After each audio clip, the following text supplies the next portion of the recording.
Hey everybody, and welcome to the second video of my how-to series.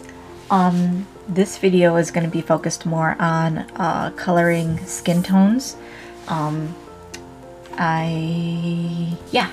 So what I've already done, as you guys have seen and have seen in the last videos, I just went ahead and I already had the sketch, transferred it, and inked it. Before I get started doing anything as far as colors go, I try to determine what colors I'm going to use and for what purpose. So in order to do that, I have a handy dandy little swatch that I always keep. I try to always swatch on the paper that I'm going to use the most of. And in this case, it is the exact same paper I'm using, but I do have another kind of paper and the colors do kind of look a little bit different. So I always 110% recommend that you guys swatch before you use your Copics, because the paper, sometimes the texture or whatever will make the color look richer or less saturated depending on the type of paper it is. So I always recommend that you swatch. And yeah, so that's tip number one for this video. And as you guys can see, I've got all my swatches here. I have both Copics and Prismas, but for this video I'm only going to be using Copics, so it's just these top ones that I'm going to be focusing on. And since it's Piper, I already sort of have a color palette for her. So what I did is I just went ahead and pulled all the colors that I normally use for her anyway. And as you can see, Piper is one of my palest characters. And even though she's a mouse and she's covered in fur, I tend to use treat the fur like a skin tone, so she will have a blush to her. And you can see that I always try to label everything and I always put the number with it, so that way I could just match the marker with the swatch that I make. Now this is a double swatch obviously, but I did this more so for purposes here, but when I'm actually using the color I tend to swatch on a scrap piece of paper as I'm doing it. This just kind of saves me time and it helps you guys understand the video a little bit better. So for her main skin tones, when I'm painting or using colored pencils, I tend to always shade with the contrasting color. So if it's yellow, it would be blue, you know, that sort of thing. So what the good thing with Copics is that you tend to get a variety of tones with the same sort of oh, what's the word I'm looking for? I don't want to say hue, because it's not like you get one color, but you can get like shades of that color or lighter of that color. I'm all like saying proper art terms and artsy fartsy stuff, but anyway, so with her skin tone, I have the E11 and I'm just going to go ahead and use that as the shade, and her skin tone is going to be the E00, which is like the palest I can get, and those are her main skin tones. I always use the R20, which is this one right here. It doesn't look like it'd be a good blush, but it is actually a fantastic blush color and I really like it. I just recently got the E04, which is actually called Lipstick, and it is, I love this color. I wish I had it forever ago. It is just a perfect, it's just the right color, it's the right shade of skin and just rosy color. It's perfect for lipsticks, natural looking lipsticks, and Piper's nose and her ears. She has very dark hair, so I like to give her a bit of color in her highlights. So I always go with the E18 for her reflections in her hair, and an E49 for kind of basically her base hair color. Then of course her eyes are an G49 and a G99. I did write that these are all Copics, so you guys can color match if you want. But I always have this little swatch. And then on top of that, I try to only pull the colors I'm going to use. So as you can see, all of these colors that I have pulled, and I try to place them in order of usage. I just pull them out so that way I don't accidentally grab the wrong, like a different pink color for the blush or something like that. But I only pull the colors I'm going to use. I do keep my Copics handy because sometimes mid-work I get an idea and I want to use it, so I just go ahead and grab the colors then. So they're nearby, but I tend to be very sloppy sometimes and I make mistakes like grabbing the wrong color, which I do so much, it's ridiculous. But yes, So this portion of the video is going to be a little bit, I'm going to make it a little bit longer so people can actually see the coloring process itself, because I tend to dab with my colors for the skin tones, and I tend to saturate, and you guys will see what I mean once I get going. But yeah. Yes, so I'm hoping that I don't have to speed it up too much, but I can't have the video be a half an hour long. I could stop talking, but I wanted to give you guys those tips before I started. Now this has sat since, oh, I believe it's been a few days now. So the ink is no longer pooled. I can't see any reflection. I can't see any pooling when I move the paper around, so it's good to go. It still needs to be erased, and I'll do that before I start coloring, and yeah. So I'm gonna go ahead and erase this and then get going on some coloring. So I will see you guys in just a quick second.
Okay, so as you guys can see, I finished Piper's skin tones. What I initially did was I went in, as you guys saw with my, if it'll focus, come on, focus, focus, focus. Focus, my E00. Yeah. And I kind of started with that, and then as I kind of worked my way down closer towards the cheeks, or towards her cheeks, I started blending in and working in the R200, and then immediately went over with the E00s, or 00. And that's just to hurry up and blend out the pink so it's not as staunch as it was when I initially laid it down. And then I just continued on with the E000 for the entire thing. And then I went in with my E11 right here, which is the shade tone that I picked for Piper. And I just kind of went in and I worked that around in the shaded areas. And I started very close to the areas of most shade and kind of worked my way out. And then I, you know, worked it from different angles, and then I just kind of did a flicking motion like this, which we can do with the E00 here, and just kind of pulled it out and blended it. That is the only way I've been able to get my skin tones to look nice and blended for me. But I know that there's like better methods. I know people who've been doing this for years have got all sorts of different tips and tricks. So I mean, by all means, you know, do your research and find out which one works best for you. This is just what works best for me. And I know that it's not 100%. My skin tones still to me kind of look a little bit rough, but they work, and I'm still happy with them. If this was a more, if there was a clear light source in this, I probably would go in with, say, a blue or a very, very light purple, or very, very light blue, or very, very light green, and sort of add in some extra shaded tones in here, just to kind of give the piece a little bit more feeling of life to it. But since there's not a direct source of light, and I haven't, you know, I don't want to get too in depth with it, I'm just going to go ahead and leave that part out. This is kind of just like a basic tutorial of what I do. The next part that I'm going to do in the next video will be the hair, which is going to be a little bit of in-depth program there. There's quite a bit of hair here, and lots of curves and everything like that, so we're going to have to talk light sources and flicking and all that good fun stuff. So that's it for this video. I hope you guys learned something, if nothing more than at least, you know, watching how I put the colors in might help you with how you put the colors in yourself. I mean, even here, just sitting here, I want to go through and just, I want to touch up, like keep touching up. And that's kind of what I tend to do, is I touch up as the piece dries. You'll start to see different areas where you can add a little bit more, or, you know, think, oh, you know, maybe next time we don't add so much there, or whatever. But it's all a learning process, and the ink is going to dry, and even as the ink dries, each new layer is a new layer of color. So that's another thing to keep in mind, that as the ink dries, every subsequent layer that you put on afterwards is not necessarily going to blend the best. So make sure it's going to be someplace that you want just a teeny bit darker. Because see, even this is going to dry over top of it, and you'll barely notice that I added that in there. The other thing I wanted to add, because I realized this as I was doing this, is make sure if it's a color that you use a lot of, like I use my E00 a lot because I do a lot of artwork of Piper, make sure it's full, because this is actually, I mean, my nib is looking pretty rough as is, because markers and everything, and I don't clean them properly, but and I should. But if it's getting dry, it's not going to go on as nice. Now this paper just happens to be very smooth, so even though there's not a whole lot of ink coming out, it's going on smoothly because the paper is smooth. But if this was a rougher paper, it would just absorb the ink, and then I would be in a little bit of trouble, because I would run out of ink before I was done with the piece, and I'd have to stop and refill, and sometimes coming back into that is really, really difficult. So always make sure that you refill your Copics before you start your artwork. Don't do what Terri does. Please don't. Okay, so other than that, let's just recap real quick. The 3 colors, and I only use 3 colors, that I used for Piper Skin Tone. Let's see if I can zoom this out a little bit. So I can, look at there. There. The 3 skin tones I used were the E00, the E11, and the R20, and the R20 was only for the blush, so it's only around the cheek area.